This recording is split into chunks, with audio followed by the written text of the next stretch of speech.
Protein की इस यात्रा में चलने से पहले मैं आपको एक बहुत ही रोचक तथ्य बताती हूँ। और वो क्या है? ये शब्द आया कहाँ से, ये प्रोटीन? तो ये शब्द आया है अंग्रेजी के माफ कीजिएगा, ग्रीक के एक शब्द प्रोटीएस से। और उसका मतलब जानते हैं आप क्या होता है? उसका मतलब होता है प्राइमरी, यानी कि सबसे पहला। सो आप ये समझिए कि ऐतिहासिक तौर पे भी जिस किसी ने भी इस शब्द को सबसे पहले इस धरती पे लाया होगा, वो ये सोच के लाया होगा साइंटिफिकली कि ये एक ऐसा प्राइमरी न्यूट्रिएंट है जो हमारे फूड से में पाए जाने वाले सारे न्यूट्रिएंट्स में सबसे उम्दा और सबसे पहले आने वाली चीज है। इसलिए इसको कहा ही उन्होंने प्रोटीएस। तो इस तथ्य के बाद चलिए हम आगे बढ़ते हैं। सबसे पहले हम ये जानते हैं कि प्रोटीन बनता किससे है। तो ये प्रोटीन जो है ये बनता है, उसमें भी छोटी छोटी कड़ियां हैं जिनको आप बोलते हैं अमीनो एसिड्स। तो जैसे एक जंजीर है, मिले जो कड़ी कड़ी एक जंजीर बने, तो ये जो कड़ियां हैं प्रोटीन की, ये है अमीनो एसिड्स।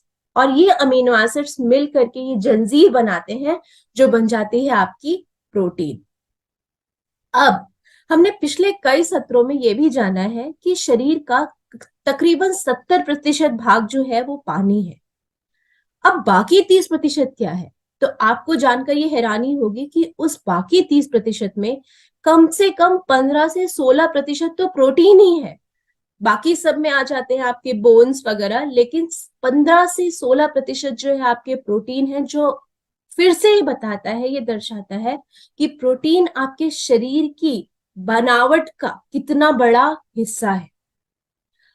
अब इससे हम एक चीज और समझने की कोशिश करते हैं कि जब ये समझ लीजिए कि जब जीवन इस धरती पर आया था, आरएनए डीएनए के रूप में, जब सबसे पहले माइक्रो ऑर्गेनिजम्स बने थे, वहां से अरबों खरबों साल पहले से ये जो प्रोटीन है, जो आरएनए और फिर डीएनए के रूप में है, ये इस धरती पर व्यापित है।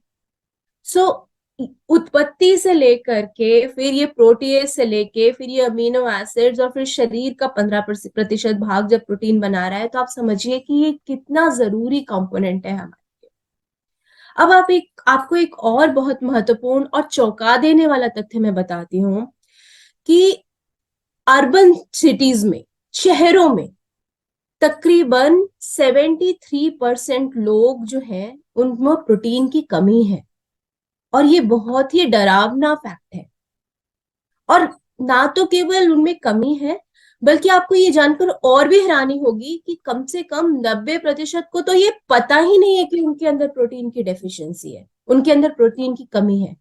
तो जैसे कि डॉक्टर श्याम ने बोला, ये हमारे ऊपर है, हम आप लोगों के ऊपर है, हम सबके ऊपर ये दायित्व बनता है कि हम प्रोटीन को खाने का, उसको सेवन करने का, और हमारे शरीर के लिए वो कितना जरूरी है, इसका पूरी तरह से प्रचार करें और सबको बताएं कि ये न्यूट्रिएंट हमारे लिए, हमारे स्वास्थ्य के लिए कितना जरूरी है।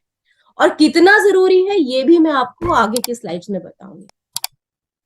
उससे पहले हम ये समझ लेते हैं, जब हमने अभी बात की कि अमीनो एसिड्स जो है वो प्रोटीन की कड़ियां हैं। अमीनो एसिड्स भी दो प्रकार के होते हैं, एक होता है एसेंशियल अमीनो एसिड्स, एक होता है नॉन एसेंशियल अमीनो एसिड्स। तो एसेंशियल अमीनो एसिड्स होते हैं कुल 9, और नॉन एसेंशियल अमीनो एसिड्स होते हैं कुल 11। अमीनो एसिड्स जो एसेंशियल फॉर्म में है, ये वो अमीनो एसिड्स हैं जिनको शरीर खुद नहीं बना सकता है। ध्यान से सुनिएगा इस बात, जिनको शरीर खुद नहीं बना सकता है वो होते हैं एसेंशियल अमीनो एसिड, और जिनको शरीर खुद बना सकता है वो होते हैं नॉन एसेंशियल अमीनो एसिड्स। तो ये जो एसेंशियल अमीनो एसिड्स हैं, जो नो एसेंशियल अमीनो एसिड्स हैं, ये हमें केवल और केवल आहार के रूप में ही प्राप्त होते हैं। और नॉन एसेंशियल अमीनो एसिड्स भी कुछ ऐसी परिस्थितियां होती हैं, जैसे कि जब बच्चा बढ़ रहा है, या आप किसी सर्जरी से रिकवर कर रहे हैं, बेसिकली आप किसी इंटेंसिव दौर से गुजर रहे हैं, तब आपको ये नॉन एसेंशियल अमीनो एसिड्स भी हैं जो हैं वो आपको अपने आहार से ही लेने पड़ते हैं। तो मुद्दे की बात यह है कि आपको प्रोटीन का सेवन जब आप करेंगे तभी आपको ये अमीनो एसिड्स प्राप्त होंगे। अब अमीनो एसिड्स को थोड़ा और गूढ़ रूप से हम समझते हैं। आप समझ लीजिए जैसे अंग्रेजी के शब्द हैं, ABCDEFG वगैरह वगैरह, अब उसमें होते हैं वॉवल्स AEIOU OU। तो जैसे किसी शब्द को निर्माण करने के लिए आपके लिए ये वॉवल्स जरूरी हैं और एक सही क्रम में जरूरी है, उसी तरीके से ये एसेंशियल अमीनो एसिड्स भी आपको उसी जगह पे उसी क्रम में एक संपूर्ण शब्द बनाने के लिए जरूरी है। और जब आप ये शब्द आसान हो तो आसान शब्द बनता है। अब ये टंग ट्विस्टर्स जैसा बने, सोचिए, तो ये ही वॉवल्स और कॉन्सोनेंट्स जो हैं आपके, ये एक ट्विस्टेड फॉर्म में रेडी होते हैं। या इसको इस तरह समझते हैं कि मान लीजिए आपके पास स्टील है, या उसी स्टील से आप के छोटे छोटे प्लेटें बर्तन भी बनते हैं, लेकिन हम उसी कॉम्प्लेक्सिटी में अगर आगे बढ़ते हैं तो उसी स्टील से आपके एयरक्राफ्ट बनते हैं, और कॉम्प्लेक्सिटी में आगे बढ़ते हैं तो उसी स्टील से आपके स्पेस शटल बनते हैं। तो उसी तरह से जब ये प्रोटीन और कॉम्प्लेक्स रूप लेता है तब आपके और इम्पॉर्टेंट कॉम्प्लेक्स प्रोटीन स्ट्रक्चर्स बनते हैं, जैसे कि एंटीबॉडीज, एंजाइम्स, हार्मोन्स। तो ये चीजें शायद आपको ना भी पता होंगी कि एंटीबॉडीज, एंजाइम्स, हार्मोन्स जैसे इंपॉर्टेंट तत्व भी आपके प्रोटीन से बने हुए हैं। पेप्टाइड्स 2 अमीनो एसिड मिलके, ट्राइपेप्टाइड 3 अमीनो एसिड मिलके, पॉलीपेप्टाइड्स बहुत सारे अमीनो एसिड्स मिलके अलग अलग कॉम्प्लेक्स स्ट्रक्चर जब लेते हैं तब आपके ये एंटीबॉडीज, एंजाइम्स और हार्मोन्स बनते हैं। अब ये अमीनो एसिड और प्रोटीन जिसके बारे में हम बात कर रहे हैं, जब इसको आपके शरीर के अंदर पहुंचकर सही जगह पे पहुंचना भी बहुत जरूरी है। तो उसके लिए होगा क्या, हमारी गुड ओल्ड पाचन प्रक्रिया, डाइजेशन प्रोसेस। लेकिन इसका डाइजेशन प्रोसेस जो है प्रोटीन का, ये फैट्स या कार्बोहाइड्रेट स्टार्च से अलग होता है, क्योंकि स्टार्च जो है वो आपके माउथ में जो है डाइजेस्ट होना शुरू हो जाता है, मुंह से ही डाइजेस्ट होना शुरू हो जाता है। लेकिन प्रोटीन जो है वो आपके मुंह में डाइजेस्ट नहीं होता है, वो होता है जाकर के आपके स्टमक में डाइजेस्ट। तो जब वो मुख से अंदर जाता है, हाइड्रोक्लोरिक एसिड और पेप्सिन नाम के एंजाइम से मिलता है, और पेप्सिन भी एंजाइम जो है वो भी प्रोटीन है। बहुत मजे की बात यह है कि उसको डाइजेस्ट करने वाला जो एंजाइम है वो खुद भी प्रोटीन है। स्टमक में जाकर के वो पार्शियली यानी थोड़ा टूटता है, पार्शियली हाइड्रोलाइज होता है। उसके बाद वो चलता है, स्मॉल इंटेस्टाइन तक पहुंचता है, आंतों तक पहुंचता है, वहां पर भी प्रोटीएज नाम के एक एंजाइम से ही और आगे टूटता है, फिर से छोटे छोटे पेप्टाइड्स में टूट जाता है, अमीनो एसिड्स में टूट जाता है, और आखिरी में ये जो इंटेस्टाइन की, आंतों की जो हमारी लाइनिंग होती है, वहां से एब्जॉर्ब होके ब्लड स्ट्रीम में पहुंच जाता है, और ब्लड स्ट्रीम से पहुंच करके ये वापस लीवर में पहुंचता है, जहां लीवर या तो इसको प्रोसेस करता है या स्टोर कर लेता है, और जब जरूरत होती है तब वो खून के साथ हमारे शरीर के भिन्न भिन्न भागों में, सेल्स में, टिश्यूज वगैरह में पहुंचाता है, जहां पे ये अपनी नैतिक क्रियाएं करते हैं। तो जब हम अब समझ गए कि प्रोटीन हमारे शरीर के डिफरेंट डिफरेंट अलग अलग भागों में पहुंच गया है, तो हम ये भी समझते हैं कि प्रोटीन आखिर में, ये अमीनो एसिड्स और प्रोटीन्स जो हैं ये करते क्या हैं, जिसके बारे में डॉक्टर श्याम ने आपको शुरू में ही कुछ रहस्य बताए हैं। तो सबसे पहले तो आते हैं बिल्डिंग मसल्स, जिसके बारे में वो बात कर रहे हैं। मसल्स का 80% हिस्सा जो है वो प्रोटीन ही है। तो आपके मसल्स को बिल्ड करने के लिए, मसल्स को तंदुरुस्त रखने के लिए प्रोटीन की जरूरत है। इम्यूनिटी बनाए रखने के लिए आपको प्रोटीन की जरूरत है। कई इम्यून सेल्स जो होते हैं वो भी प्रोटीन से बने हुए होते हैं। फिर आता है पाचन प्रक्रिया। तो जैसे कि अभी हम बात कर ही रहे थे कि किसी भी चीज को पचाने के लिए एंजाइम्स की जरूरत है, और ये एंजाइम्स भी प्रोटीन से बने होते हैं। तो इसलिए आपकी पाचन प्रक्रिया को भी दुरुस्त रखने के लिए जो है प्रोटीन की जरूरत है। फिर आते हैं ट्रांसपोर्ट, मतलब शरीर में जो खून दौड़ रहा है आपके, जो आपकी जीवन के लिए अति आवश्यक है, उसमें जो होता है हीमोग्लोबिन, उस हीमोग्लोबिन का जो ग्लोबिन पार्ट है वो भी जो है प्रोटीन है। आरएनए, डीएनए प्रोटीन से बना हुआ है। फूड को तोड़ने के लिए मेटाबॉलिज्म, यानी हमारी शरीर में होने वाली अंदर की क्रियाओं को दुरुस्त रखने के लिए प्रोटीन की जरूरत है। और हम हमेशा स्कूल में जब छोटे थे तब टीचर बोलती थी ना, बताओ भाई building block of body building food कौन सा है, हम फटाक से बोलते थे प्रोटीन। तो ग्रोथ, शरीर का बढ़ना, और वेयर एंड टेयर, उसको रिपेयर होना, जब बच्चा बड़ा हो रहा होता है वहां पर प्रोटीन की बहुत ज्यादा आवश्यकता है। हार्मोन्स के लिए हम बात कर ही चुके हैं। मस्तिष्क में कॉग्निटिव बैलेंस को रखने के लिए भी आपको प्रोटीन की जरूरत है, क्योंकि टिश्यूज को मेंटेन करने के लिए आपको प्रोटीन की जरूरत है। कैलोरी का, ये हेल्दी कैलोरीज का एक, एनर्जी का एक सोर्स है। 1 ग्राम प्रोटीन से आपको 4 ग्राम कैलोरीज प्राप्त होती है, तो आपके शरीर को हेल्दी रूप से एनर्जी प्रोवाइड करने के लिए बहुत जरूरी है। और जो आखिरी, हमारी स्किन, हेयर, नेल्स में आप सुनते होंगे केराटिन, कोलेजन ट्रीटमेंट बहुत होता है। तो ये है क्या केराटिन और कोलेजन? ये भी प्रोटीन है जो आपके स्किन, हेयर और नेल का एक बहुत जरूरी प्रोटीन है, जो उसकी तंदुरुस्ती के लिए आपको बहुत जरूरी है। तो कहने की बात यह है कि शरीर का कोई ऐसा फंक्शन नहीं है जो बिना प्रोटीन के संभव हो। अब हम आगे बढ़ते हैं, और ये सब प्रोटीन हमारे वेट मैनेज जर्नी में क्यों इंपॉर्टेंट है, हम क्यों इसके बारे में इतनी बात कर रहे हैं? हम इसके बारे में इसलिए बात कर रहे हैं क्योंकि प्रोटीन जो है आपके हंगर पैंग्स को, यानी कि फूड क्रेविंग को जो है उसको कम करता है, भूख को कम करता है।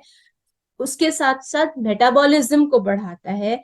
इसके साथ साथ जो बॉडी का कॉम्पोजिशन है, जिसके बारे में अभी बात कर ही रहे थे, उसका एक बहुत महत्वपूर्ण हिस्सा है। और सबसे बड़ी बात यह है कि जो प्रोटीन जो मैं बोल रही हूँ सटाइटी देता है, तो जब आपको भूख कम लगेगी तो जाहिर सी बात है आप खाएंगे कम, और जब आप खाएंगे कम तो आपका जो एनर्जी इनटेक है वो भी कम हो जाएगा। तो इस तरीके से जो वेट मैनेजमेंट है उसका एक बहुत इंपॉर्टेंट पिलर है ये प्रोटीन। अब हमको चाहिए कितना प्रोटीन? प्रोटीन प्रोटीन प्रोटीन, कितना प्रोटीन?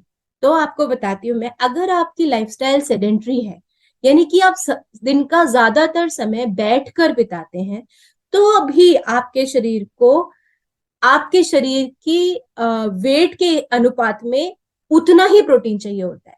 यानी कि अगर आप 50 किलो के हैं तो आपको दिन में तकरीबन 50 ग्राम प्रोटीन का सेवन करना चाहिए। वो भी तब जब आपकी लाइफस्टाइल सेडेंटरी हो। अब जैसे जैसे हम मीनल के साथ में अपने दिन की क्रियाओं को बढ़ा रहे हैं, अपने शरीर से और काम ले रहे हैं, पहले हम योगा करते थे, अब हम जुम्बा कर रहे हैं और अन्य अन्य प्रकार के व्यायाम कर रहे हैं, तो हमारे शरीर के प्रोटीन की जरूरत जो है वो भी बढ़ती जा रही है। तो पहले जहां वो 50 किलो पे 50 ग्राम था, अब ये समझ लीजिए कि आपको अपने शरीर के वेट के हिसाब से 1.5 गुना और लेना है, 1.4 ग्राम, फिर 1.7 ग्राम बढ़ाना है। जैसे जैसे आपकी शरीर के क्रियाएं बढ़ती रहेंगी, आपको प्रोटीन का कंजम्पशन भी उसी हिसाब से बढ़ाते रहना। ये एक बहुत, इस स्लाइड में जो आप देख रहे हैं, ये एक बहुत ही रोचक स्टडी है जो हार्वर्ड में ब्रिटिश मेडिकल जर्नल में 2022 में पब्लिश हुई थी। ये क्या बोलती है कि आपको दिन में 3 बार प्रोटीन लेना चाहिए, और हम भी आपसे यही कह रहे हैं ना कि आपको दिन में 3 बार प्रोटीन लेना चाहिए। और लेना कब चाहिए? आपको प्रोटीन खाना खाने से 30 मिनट, तकरीबन 30 मिनट पहले लेना चाहिए।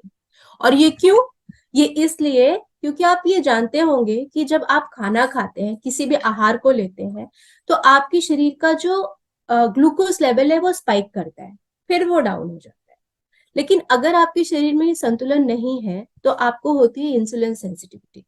लेकिन अगर आप प्रोटीन को खाना खाने से 30 मिनट पहले उसका सेवन करेंगे, दिन में 3 बार, तो ये प्रोटीन आपके इस ग्लूकोज लेवल को जो है ये बैलेंस आउट करने में मदद करता है, इंसुलिन सेंसिटिविटी में को कंट्रोल करता है। और आपको अच्छी तरह आप ये जानते हैं कि इंसुलिन सेंसिटिविटी को कंट्रोल करना हमारी इस वेट मैनेजमेंट जर्नी का एक मुख्य अध्याय है। तो इस तरह प्रोटीन का सेवन जो है आपके ब्लड ग्लूकोज लेवल को कंट्रोल करता है, और आपके इस इंसुलिन सेंसिटिविटी को कंट्रोल करता है, और इस तरह से आपके वेट मैनेजमेंट में आपको मदद करता है। अभी प्रोटीन हमें मिलेगा कहाँ से? तो प्रोटीन मिलता है हमें प्लांट एंड एनिमल सोर्स दोनों से। लेकिन प्लांट प्रोटीन के कुछ फायदे हैं, और वो फायदे एक है कि प्रोटीन के साथ साथ वो आपको अन्य तत्व जैसे कि फाइबर, एंटीऑक्सीडेंट भी देता है। कोलेस्ट्रॉल नहीं होता है प्लांट प्रोटीन में, सैचुरेटेड फैट में ये कम होता है। और एनिमल प्रोटीन जो है, जब आप उसका सेवन करेंगे, तो एनिमल एक पूरा शरीर है उसका, जैसे हमारा होता है। तो जब हम एनिमल का सेवन करते हैं तो हम सिर्फ उसका प्रोटीन नहीं लेते, हम उसके साथ उसके फैट्स भी लेते हैं, उसके कार्ब्स भी लेते हैं, वगैरह वगैरह। लेकिन ये चीज जो है प्लांट प्रोटीन में कम होती है। एनिमल हार्मोन्स जो कई बार जानवरों को अधिक दूध देने के लिए उनके साथ गलत व्यवहार होता है, वो भी हम जब हम एनिमल प्रोटीन लेते हैं तो उसका सेवन कर लेते हैं, जो हमारे शरीर के लिए बहुत ही घातक हो सकता है। और सस्टेनेबिलिटी, प्लांट सोर्स जो है प्रोटीन का, वो एनवायरमेंट के लिए भी, सस्टेनेबिलिटी के लिए बहुत इंपॉर्टेंट है। और इस प्लांट प्रोटीन में सबसे पहले सबसे ऊपर आता है सोय प्रोटीन। सो हार्वर्ड की एक स्टडी है जो आपको ये बताती है कि सोय प्रोटीन एक ऐसा प्रोटीन है जिसमें सारे के सारे 9 एसेंशियल अमीनो एसिड्स होते हैं, जिसके बारे में हम पिछली स्लाइड्स में बात कर चुके हैं। इसके अलावा ये टाइप 2 डायबिटीज और कार्डियोवास्कुलर डिजीजेस, बॉडी कंपोजिशन और बॉडी मास इंडेक्स को भी बैलेंस करने में मदद करता है। तो सोय प्रोटीन जो है वो एक संपूर्ण प्लांट प्रोटीन है। अब सोय प्रोटीन के बारे में बहुत सारी मिथ्या आरोप है, बैड फैक्ट्स हैं, हम उनके बारे में बात करते हैं। तो कहते हैं कि सोय प्रोटीन जो है वो रिप्रोडक्टिव हार्मोन्स को डिसबैलेंस करता है। ऐसा बिल्कुल भी नहीं है। सोय प्रोटीन में एक तत्व होता है फाइटोएस्ट्रोजेंस, जो हमारे शरीर के एस्ट्रोजन से मिलता जुलता तो है लेकिन उसके जैसा नहीं है। ऐसा समझ लीजिए कि एक ताले की एक चाबी है, तो ये जो फाइटोएस्ट्रोजेंस है ये एक तरीके की नकली चाबी है, तो जो ताले में फिट तो हो सकती है लेकिन उसको खोल नहीं सकती। तो इस एनालॉगी के साथ आप ये समझ लीजिए कि ये सोय प्रोटीन जो है ये एस्ट्रोजन जिस तरह काम नहीं करता है, सो आपके रिप्रोडक्टिव सिस्टम को इससे कोई नुकसान नहीं है। सिमिलरली फर्टिलिटी इश्यूज के बारे में कहते हैं कि टेस्टोस्टेरोन और एस्ट्रोजन लेवल को ये डिसबैलेंस करता है। ऐसा बिल्कुल भी नहीं है। कई स्टडीज ऐसा बताती हैं कि ये बिल्कुल मिथ्या आरोप है। प्यूबर्टी से जल्दी आती है, कई माएं ऐसे कहती हैं कि युवा अवस्था जल्दी आ जाएगी अगर हम अपने बच्चों को प्रोटीन देंगे, तो ऐसा तो बिल्कुल भी नहीं है। कोई भी साइंटिफिक स्टडी इस बात को सिद्ध नहीं करती है। बच्चे बढ़ रहे हैं, उनको प्रोटीन की जरूरत है, आप बिना सोचे समझे अपने बच्चों को प्रोटीन दीजिए और उनका स्वास्थ्य बनाइए। थायराइड के कोई बिल्कुल डिसबैलेंस नहीं करता है। 18 स्टडीज का एक संकलन है जो ये प्रूव करता है कि संकलन, इसको हम बोलते हैं मेटा एनालिसिस। 18 स्टडीज का ये मेटा एनालिसिस जो है ये प्रूव करता है कि सोय प्रोटीन जो है आपके थायराइड हार्मोन्स को बिल्कुल भी डिसबैलेंस नहीं करता है। लेकिन एक फैक्ट है इसमें जो सच है वो है आपकी एलर्जी। तो अगर आपको सोय से एलर्जी है तो आप इसका सेवन नहीं कीजिए। लेकिन एलर्जी इंसान को किस चीज से नहीं हो सकती है?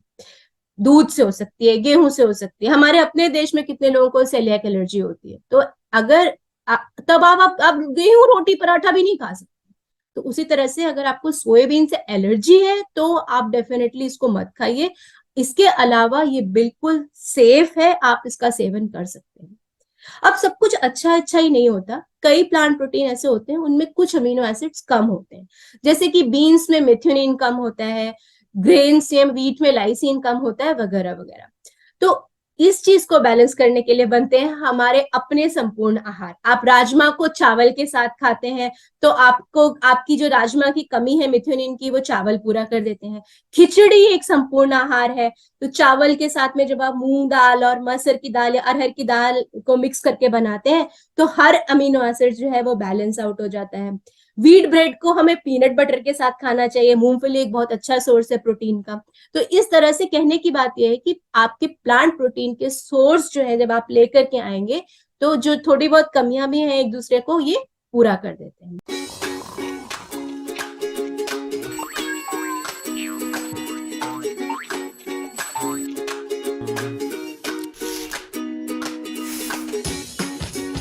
तो आप क्या सोचते हैं, आप सही खा रहे हैं? ब्रेकफास्ट, लंच, डिनर, आप ये सब खा रहे हैं, लेकिन फिर भी क्या ये काफी है?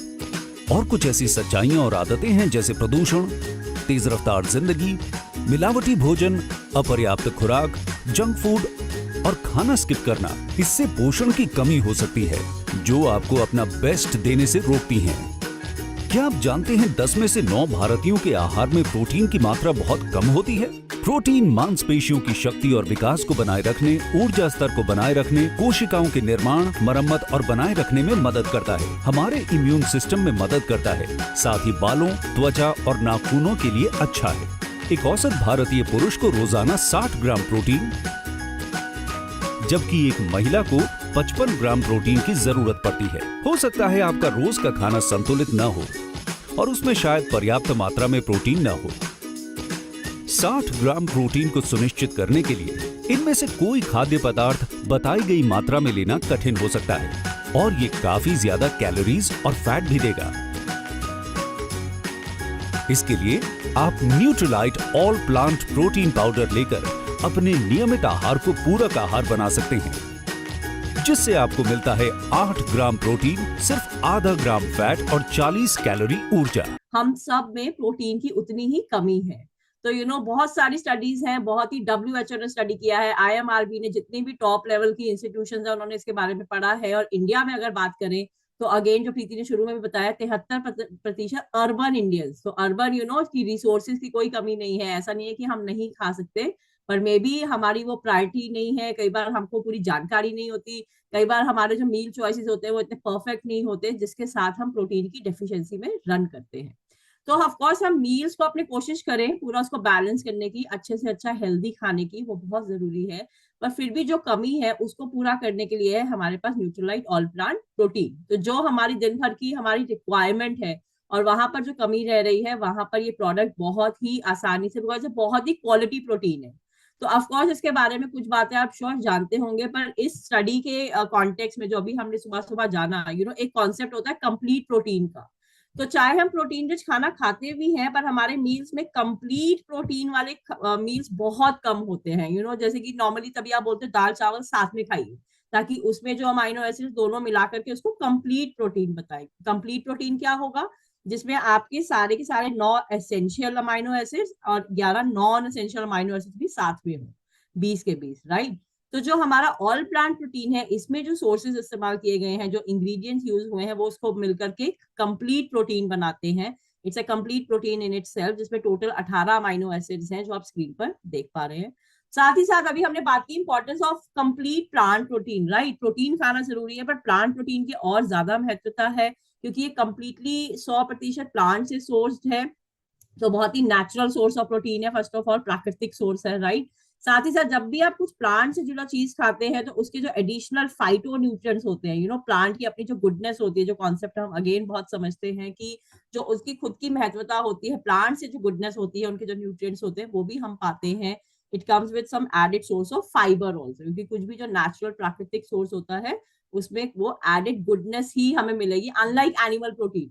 तो वो है। साथ ही साथ प्रोटीन में कई बार हमारे जो मिथ सोए से लेके अभी हमने बहुत सारे समझे, साथ ही साथ डाइजेस्टिबिलिटी को लेकर कई बार हम सोचते हैं कि प्रोटीन खा रहे हैं, पर अगेन ये बहुत ही हाई क्वालिटी प्रोटीन है, it is the best score. तो प्रोटीन डाइजेस्टिबिलिटी के भी स्कोर होते हैं, और ऑल प्लांट प्रोटीन को 1 नंबर स्कोर, जो कि बेस्ट स्कोर माना जाता है, दिया गया है WHO द्वारा। एक पैरामीटर है PDCAS, आप उसको बोलते हो protein digestibility corrected amino acid score, कि जब हम खा रहे हैं उसको पाच्य में कितना आसान है, कितना अच्छे तरीके से हमारा बॉडी में एब्जॉर्ब हो जाता है। और इस प्रोडक्ट का PDCAS स्कोर 1 है, जो कि बेहतरीन है, उससे ऊपर नहीं होता।